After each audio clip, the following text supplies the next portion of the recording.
They told us to set the bar high, so we did. Now our kid's crying over a science project at 10 p.m. while we Google, is third grade burnout real? We were promised this would build grit, discipline, future CEOs. So we bought the flashcards, signed up for violin, ran bedtime like a military op. But what if all that pushing isn't building strength? What if it's breaking something? Because research shows chronic pressure spikes stress hormones and drops learning by up to 30%. In this video, we're digging into how pushing too hard can backfire and how to raise kids who are not just driven, but emotionally solid. Let's start with the damage most parents never see coming: the hidden damage.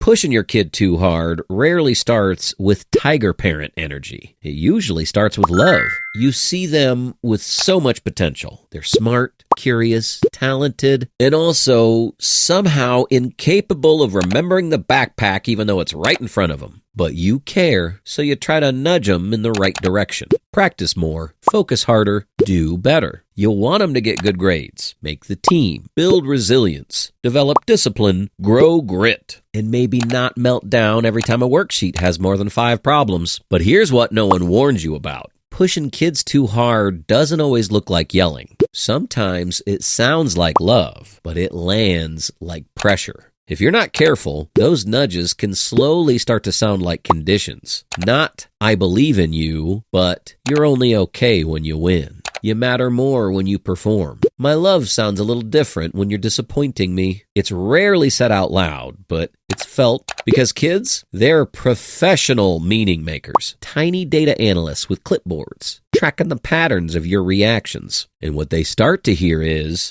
if I mess up, maybe I'm not good enough. When a kid starts believing that, something important shuts down. They don't build motivation. They build anxiety. They don't chase growth. They dodge failure. And soon, risk feels unsafe. Not just skydiving risk. I mean basic life stuff. Raising their hand in class, trying out for the play, bringing you their D+ on that science quiz without bursting into tears or pretending it got lost in the backpack void. Because when success becomes the only option, they don't try harder, they try safer. They learn to mask, to fake it, to cheat on the test, to quit before tryouts, to hide the report card in a hoodie sleeve and pray you're too tired to check. And it's not because they're lazy or manipulative or being soft. It's because somewhere along the way, achievement started to feel like the price of love. And that fear, the fear of not being enough, it doesn't motivate, it paralyzes. And the scariest part, you might not notice it right away because it often shows up as compliance, as the good kid, the one who never argues, the one who gets straight A's, the one who smiles politely and quietly panics every time they mess up. That's not success. That's a kid trying to outrun shame before bedtime.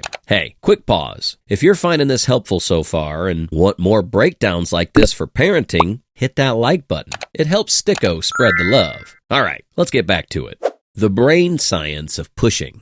Now, let's zoom in on the brain for a second. When your child is under stress, like, let's say you're hovering over them saying, finish your math. Their body isn't just mildly annoyed. It's in full-blown fight-or-flight mode. Their cortisol spikes. Their working memory shrinks. Their ability to regulate emotions, basically gone. And guess what shuts down next? The exact part of their brain that helps them learn. That's right. The harder you push in that moment, the less they can absorb. It's like yelling at a sponge to soak up water faster. It just doesn't work that way. So when a kid is overwhelmed and we double down with more lectures, more reminders, more pressure, we're not building discipline. We are literally training their brain to associate learning with panic. Not ideal. The fear beneath the push. Let's be real for a second. A lot of pressure we put on our kids is not really about them. It's about us. It's about our anxiety, our sleepless 3 a.m. spirals, our secret mental image of them failing a math test and somehow ending up in our living room basement until they're 42, eating cereal and calling us, bruh. We say we want what's best for them, but sometimes what we really want is relief from our own fear. We're afraid they'll fall behind, fail, or worse, that their struggle will somehow have our name on it. Oh, he didn't get into college? Must have been the bedtime routine. Should have started flashcards in the womb. And look, That fear, it's valid. The world is competitive. School is hard. College essays are starting to read like Shark Tank pitches. And don't even get me started on the price of organic blueberries in this economy. But here's the truth no one tells you when you're panic scrolling parenting forums. When fear runs the show, parenting stops being guidance and starts becoming control. And control might get you short-term results, like a clean room, a higher GPA, or a polite smile at dinner. But it comes at the cost of something way more important, long-term connection. Because kids aren't dumb. They notice. They can feel it in your tone, your size, your silence at the dinner table after a bad grade. They can feel when love starts to sound conditional. Like it's earned through performance. Get the A, you get the smile. Win the game, you get the hug. Struggle, we'll talk later. That's the moment everything shifts. That's why they stop coming to you when they fail. And here's the invisible line most parents cross without even realizing it. That's when they start hiding the truth. They trust you, but they've started to believe your love might depend on performance. And sometimes the kid you're the hardest on is the one who's already carrying the weight of your expectations on their back and still trying. They're not lazy. They're just tired of being a project. And no amount of gold stars, perfect report cards, or scholarship offers is worth losing the relationship that should have felt safest of all. The better way. So what's the alternative? Do we just stop pushing? Let them play video games all day and hope for the best? Not quite. The goal isn't no expectations. The goal is healthy expectations. Instead of pressure, think partnership. Instead of control, think connection. That looks like asking why something is hard instead of assuming laziness. Creating space for failure without punishment. Celebrating effort, not just outcome. And teaching them to define their version of success, not just ours. Because motivation built on fear crumbles. But motivation built on curiosity, that lasts a lifetime. We want kids who want to improve, not because they're scared of disappointing us, but because they're genuinely excited to grow.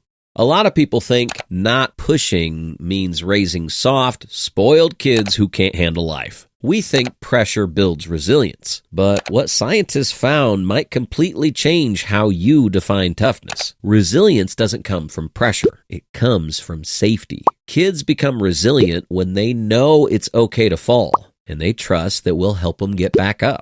That trust isn't the trampoline beneath their risk-taking. It's what gives them the confidence to try something hard without fear of shame. And yes, that means letting them fail sometimes, letting them bomb the spelling test, letting them forget their science project. Because those moments, they teach natural consequences. They teach responsibility. But most of all, they teach that failure doesn't mean abandonment. You want to raise a tough kid? Raise one who knows they're loved, even when they mess up. Check your mirrors. Now comes the harder part, looking inward. If you were pushed too hard growing up, this whole topic might stir up some stuff. Maybe you still hear that voice in your head telling you, not good enough. Maybe you still feel like your worth depends on how much you achieve. Maybe part of you thinks pressure is just how people succeed. But what if it's not? What if your success came in spite of the pressure, not because of it? What if the stress, the anxiety, the perfectionism you still wrestle with is actually proof that you needed more compassion, not more pushing? We can break that cycle. We can stop the cycle of pushing kids too hard and start showing them that love doesn't have to be earned. Because, yes, we all want our kids to be strong, but let's redefine strong.